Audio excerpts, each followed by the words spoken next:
بسم الله الرحمن الرحيم.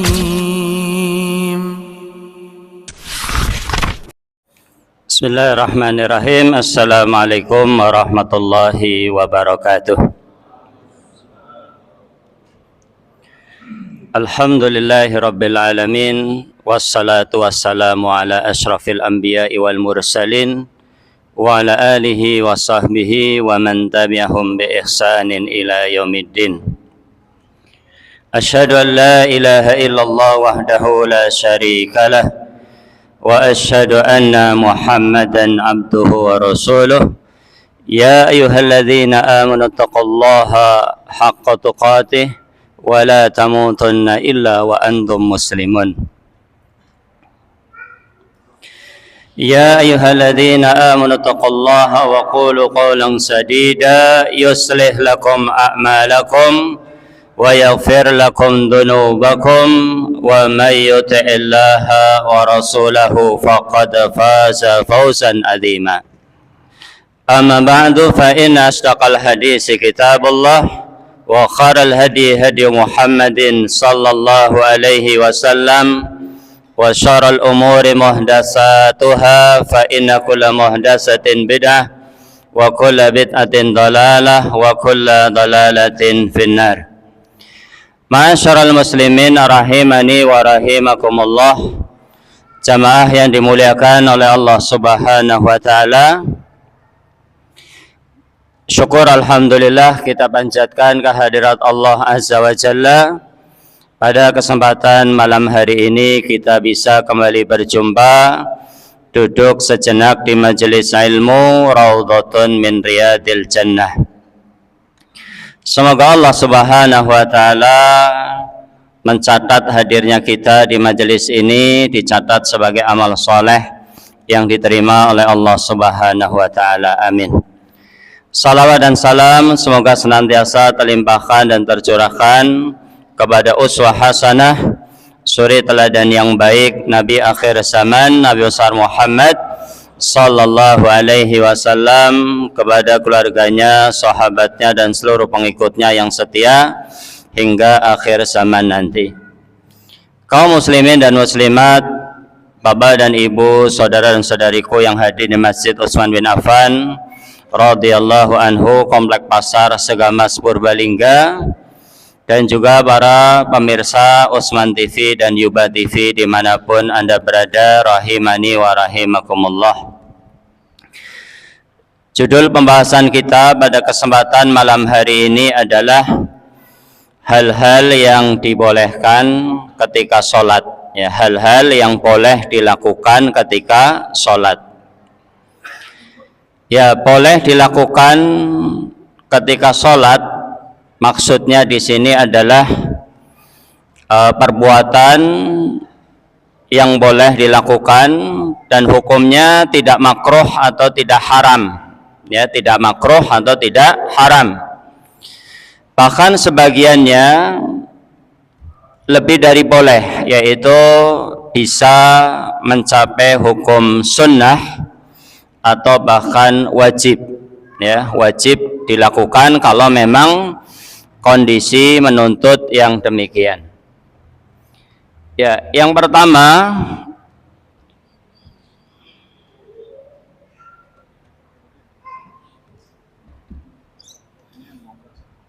atau yang kayak gini aja.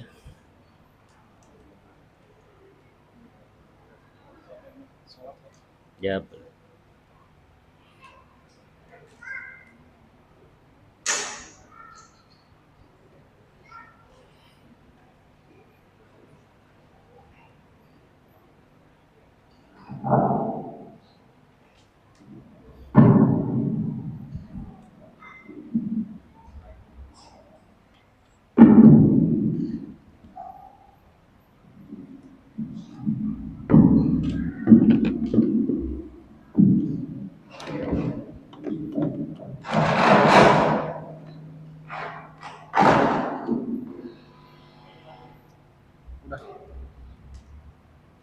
Ya, tema pembahasan kita pada kesempatan malam hari ini adalah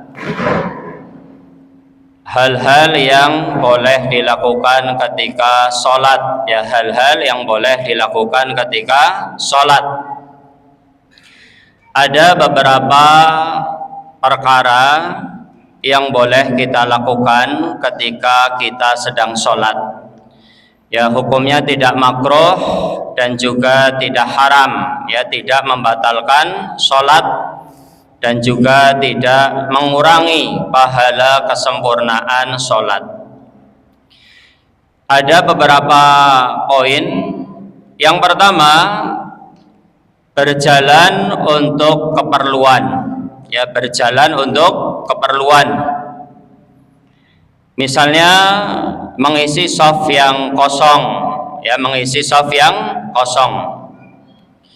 Rapat dan lurusnya shaf itu adalah termasuk kesempurnaan dalam sholat. Seandainya shaf yang di depan kita itu masih kosong, kemudian kita berusaha untuk mengisinya, maka boleh bagi kita untuk berjalan ke depan, ya, selama kita tidak berpaling dari arah kiblat. Ya, kalau sudah berpaling dari arah kiblat, maka ini bisa membatalkan sholat, karena menghadap kiblat adalah syarat sah sholat, ya, syarat sah sholat. Ya, berjalan menuju shaf yang kosong ini bahkan dianjurkan, ya, bukan hanya sekedar boleh, tapi hukumnya apa? Dianjurkan, hukumnya sunnah. Karena dengan rapatnya shaf, pahala kesempurnaan sholat itu akan semakin didapatkan. Dalilnya apa? Bahwasanya kita boleh berjalan untuk sebuah keperluan ketika kita sedang sholat, ya, baik itu untuk mengisi shaf atau untuk membukakan pintu. Misalnya ketika di rumah kita sedang sholat, ya, baik sholat sunnah atau mungkin sholat yang lain karena uzur, misalnya laki-laki di rumah, maka boleh kita berjalan untuk membukakan pintu. Dalilnya an Aisyah qalat, dari Aisyah radhiyallahu anha, beliau berkata, kana Rasulullah sallallahu alaihi wasallam yusalli fil baiti. Rasulullah sallallahu alaihi wasallam salat di dalam rumah. Ya, tentunya ini adalah salat sunnah, ya, salat sunnah. Karena salat wajibnya Rasulullah sallallahu alaihi wasallam itu dikerjakan di masjid bersama para sahabat radhiyallahu taala anhum ajmain. Rasulullah sallallahu alaihi wasallam salat di dalam rumah, ya, ini salat apa? Salat sunnah. Wal babu alaihi muhlaqun, sedangkan pintu rumah itu dalam kondisi tertutup, ya, dan pintu rumahnya ada di depan Rasulullah, posisinya berarti di arah kiblat, ya, di depan Rasulullah di arah kiblat. Faji'tu, maka saya datang, ya, pulang ke rumah ini Aisyah. Fastaftahtu, aku minta dibukakan pintu, ya, mungkin dengan mengetuk pintu atau mengucapkan salam.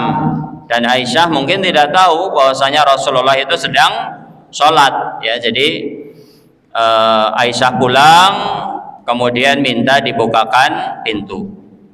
Dan rumah Rasulullah Shallallahu Alaihi Wasallam ini rumah yang kecil, ya, 5x5. Dalam riwayat itu disebutkan 5x5. Tinggi langit rumah beliau itu kalau seseorang masuk ke dalam rumah kemudian tangannya diangkat ke atas, itu menyentuh langit-langit rumah Rasulullah Shallallahu Alaihi Wasallam. Ya, mungkin sekitar tinggi plafon itu kalau di kita, ya, kalau tangan ke atas, misalnya tinggi kita 170 misalnya, tambah 50 cm berarti ya sekitar 2 meter 20 ya, 2 meter 20 cm. Rumah yang kecil ya. Maka ketika Aisyah datang dan minta dibukakan pintu, Rasulullah bisa mendengar. Famasya fa fatahali summa raja'a ila musallahu.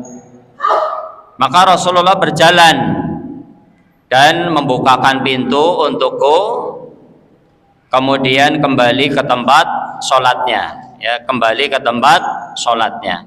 Berarti kan berjalannya itu 2 kali. Pertama apa?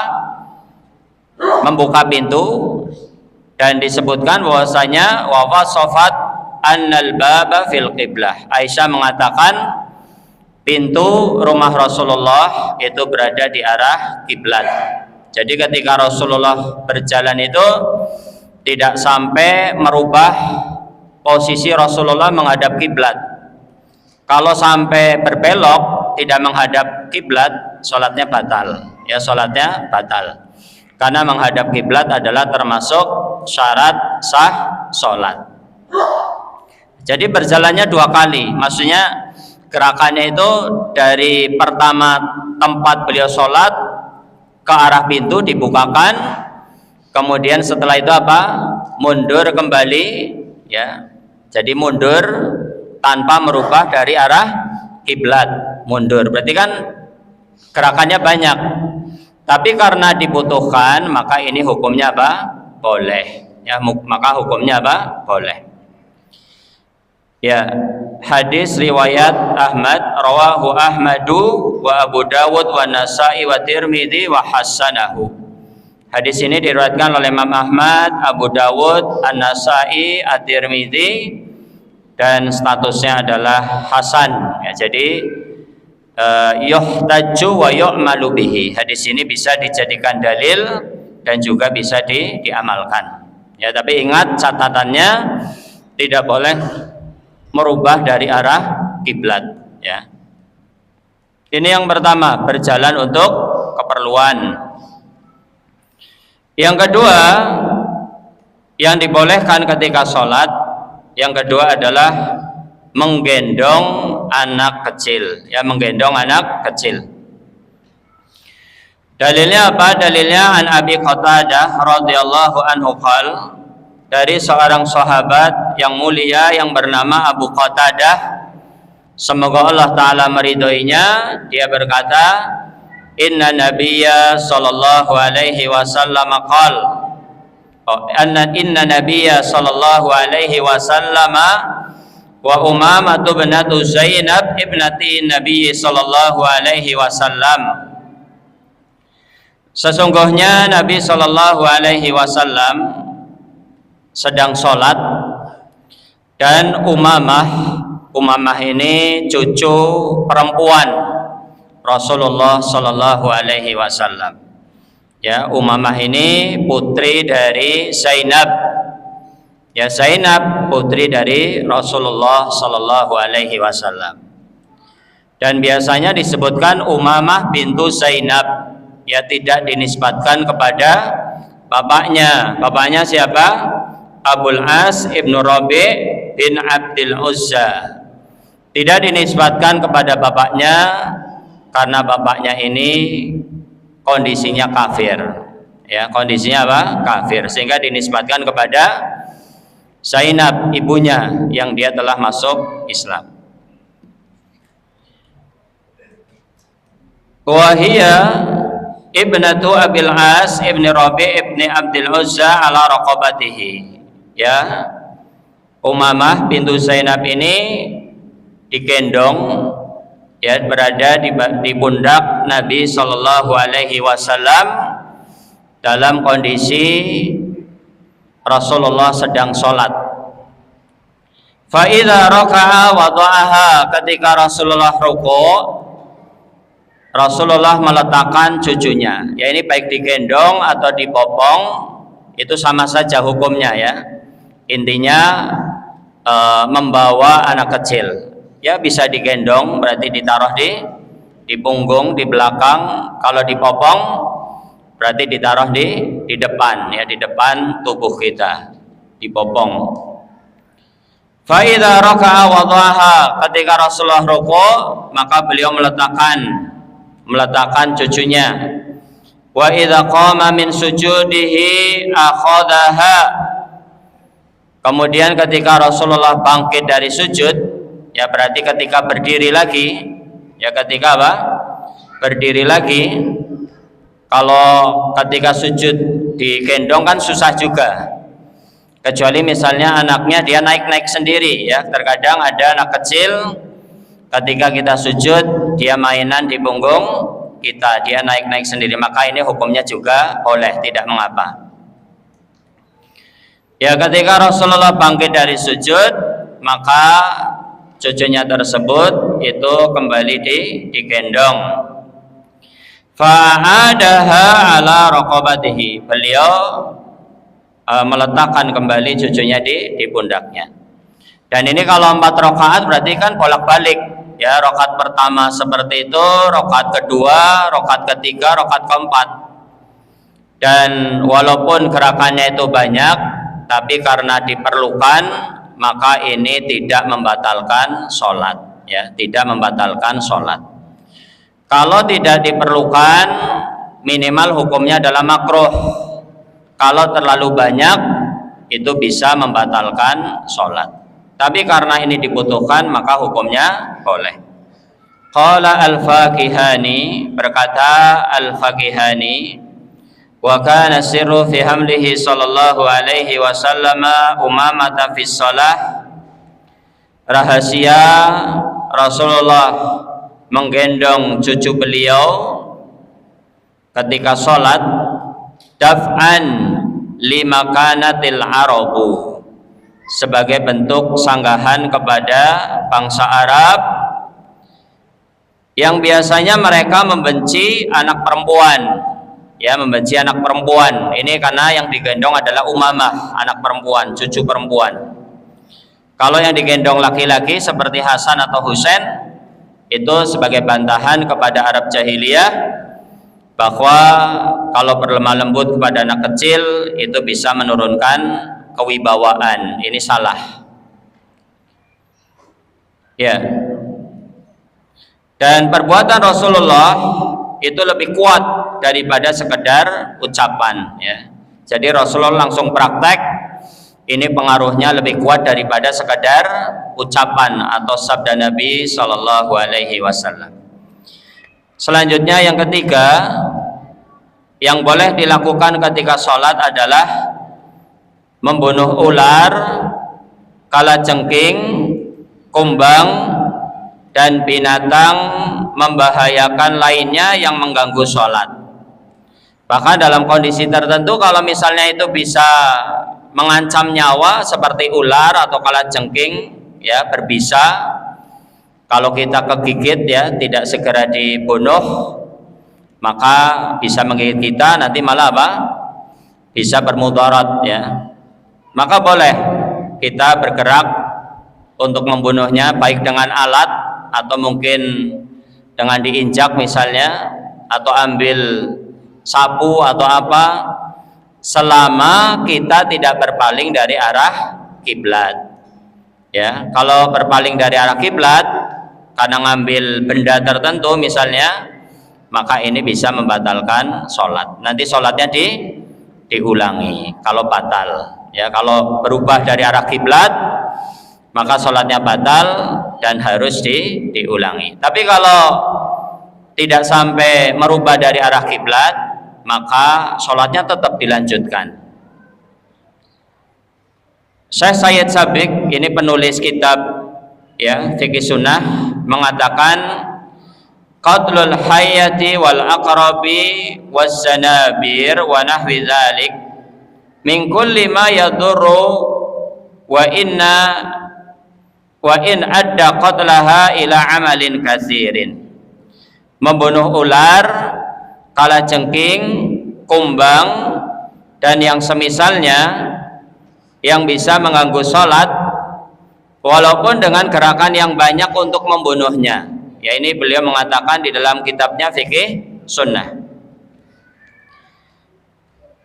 Dalilnya adalah dari Abu Hurairah radhiyallahu anhu bahwa Nabi sallallahu alaihi wasallam bersabda, "Uqtulul aswadaini fis shalah."